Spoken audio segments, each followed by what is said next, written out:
6 p.m. Pakistan Standard Time. Assalamu alaikum. This is Radio Pakistan. The news read by Sumaira Kamal. The headlines first. Prime Minister has directed to take firm action against hoarders to maintain supply chain of essential commodities across the country. Speaker National Assembly inaugurated the Golden Jubilee celebrations of Pakistan's constitution by reopening the Martyrs Monument at Parliament House in Islamabad today. World Radio Day is being observed today to highlight importance of radio as a key medium of information, education and entertainment. Speakers at a Grand Dialogue on Emerging Digital Broadcasting have stressed the need for collaboration among the key stakeholders to better serve the nation with constructive information. The United States has asked its citizens to leave Russia immediately due to the risk of arbitrary arrest by Russian law enforcement agencies. The 8th edition of Pakistan Super League starts with opening match between Lahore Qalandars and Multan Sultans at Multan this evening. And now the news in detail. Prime Minister Mohammad Shehbaz Sharif has directed to take firm action against the hoarders to ensure the supply chain of essential items intact. He was chairing a meeting in Islamabad today regarding the availability of essential items and ensuring stability in their prices. The Prime Minister stressed for greater coordination amongst the Federation and provinces for this purpose. The Prime Minister said it is the primary responsibility of the federal and provincial governments to ensure provision of essential items to the people without any interruption and at low prices. He said further barriers in the way of import of basic commodities should be removed on priority basis. Shehbaz Sharif directed to set up special committees to improve supply chain and stabilize the prices of essential items. Shehbaz Sharif instructed the provinces and administrative units to present a concrete strategy in the next review meeting regarding Sasta Ramadan bazaars and the supply of essential commodities at cheap prices during the holy month of Ramadan. The meeting was informed that there is no shortage of food items in the country and adequate supplies and steps are being taken to deliver wheat, pulses, edible oil and other commodities to the people. The meeting was further informed that the federal government is providing wheat to the provinces as per their requirement.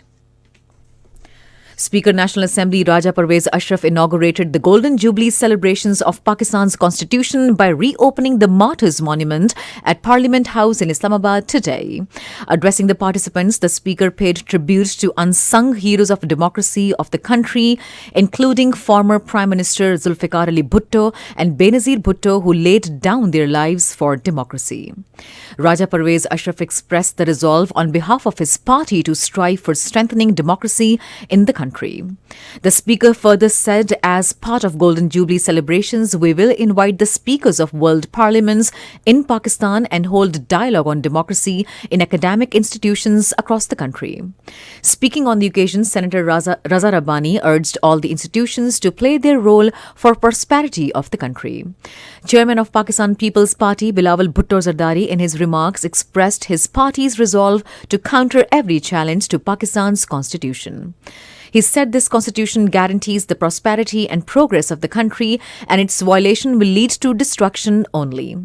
Bilawal Bhutto said the constitution empowered the common man and protected their rights, including universal suffrage. Speaker National Assembly Raja Parvez Ashraf has expressed the government's commitment to continue working for the empowerment of women. He was addressing the National Convention of Women Parliamentarians in Islamabad today. The Speaker said women parliamentarians are playing an important role in eradicating gender inequity and empowering women in the country. This is Radio Pakistan. World Radio Day is being observed today to highlight the importance of radio as a key medium of information, education, and promoting freedom of expression across cultures. The theme for this year's World Radio Day is Radio and Peace.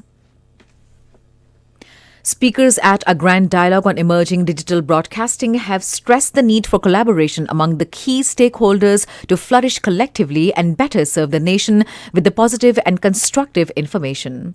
These views were expressed by representatives from FM, stream channels, and OTT platforms at the dialogue organized by Pakistan Broadcasting Corporation as part of World Radio Day celebrations at Radio Pakistan headquarters in Islamabad today. The heads of various private FM channels, stream channels, and technology companies, academicians, and health experts contributed their valuable inputs into the discussion. Addressing the ceremony, Secretary Information and Broadcasting Shahira Shahid said the radio industry will be fully facilitated to flourish. She further said Radio Pakistan and PTV have rich content and a system is being developed to ensure its availability to everyone. In his remarks, Director General Radio Pakistan Tahir Hassan said the emerging trends of digital broadcasting demand collaboration among the relevant organization. He highlighted further the measures being taken to improve performance of the stakeholder and state broadcasters. Radio Pakistan has recalled Saudi King Faisal bin Abdul Aziz's visit to Radio Pakistan Karachi made in May 1955 by sharing his pictures on its official Twitter handle on the occasion of World Radio Day. Commenting on Twitter, Saudi ambassador to Pakistan Nawaf bin Said Al Maliki also cherished the beautiful memories of King Faisal bin Abdul Aziz, who paid a historical visit to Radio Pakistan Karachi in the mid-50s. Renowned actor, broadcaster and head of National Academy of Performing Arts Zia Mohyuddin was laid to rest in Karachi this evening. Earlier, a large number of people belonging to different walks of life attended his funeral prayer. Zia Mohyuddin passed away in Karachi today after protracted illness. He was 91. He was decorated with Hilal-e-Imtiaz Award for his excellent services in arts in 2012. President Dr. Arif Alvi and Prime Minister Mohammad Shehbaz Sharif have expressed deep grief over demise of legendary icon of art and literature Zia Mohyuddin. In their separate condolence messages, they paid glowing tributes to Zia Mohyuddin for his contribution to the fields of art, literature, performing arts, acting, direction and production. In Indian illegally occupied Jammu and Kashmir, complete shutdown will be observed on Wednesday against the brutal policies of the fascist Indian regime led by Narendra Modi to disempower Kashmiri people by evicting them from their lands and properties on one another or pretext or another. Call for the strike has been given by the All-Party Hurriyat Conference. The All-Party Hurriyat Conference spokesperson in a statement in Srinagar said Modi's land garb policy is meant to erase Kashmiri's identity and its Muslim character. The leading U.S. daily, The New York Times, says Indian Prime Minister Narendra Modi's actions to suppress press freedom are undermining India's status as the world's largest democracy. In its opinion piece, the paper said the misuse of their powers to intimidate, censor, silence, or punish independent news media is an alarming hallmark. The death toll from deadly earthquake in Turkey and Syria has risen to more than 35,000. At least 31,643 people have lost their lives in Turkey, while more than 4,300 died and killed in Syria. Rescue teams are continuing their efforts to find survivors from the rubble a week after the earthquakes. The United States has asked its citizens to leave Russia immediately due to the risk of arbitrary arrest or harassment by Russian law enforcement agencies.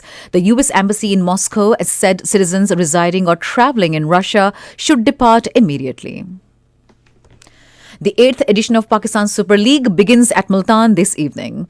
The opening match is being played between defending champion Lahore Qalandars and Multan Sultans. The match will start at 8 p.m. Pakistan Standard Time. And finally, the weather. Mainly cold and dry weather is expected in most parts of the country during the next 12 hours. To end the news, here are the headlines once again. Prime Minister has directed to take firm action against hoarders to maintain supply chain of essential commodities across the country. Speaker National Assembly inaugurated the Golden Jubilee celebrations of Pakistan's constitution by reopening the Martyrs Monument at Parliament House in Islamabad today. World Radio Day is being observed today to highlight importance of radio as a key medium of information, education and entertainment. Speakers at a grand dialogue on emerging digital broadcasting have stressed the need for collaboration among the key stakeholders to better serve the nation with constructive information. The United States has asked its citizens to leave Russia immediately due to the risk of arbitrary arrest by Russian law enforcement agencies. The 8th edition of Pakistan Super League starts with opening match between Lahore Qalandars and Multan Sultans at Multan this evening. And that is the end of the news. For more news and analyses, log on to our website radio.gov.pk and also watch live streaming of our bulletins on the link facebook.com/radio Pakistan News Official.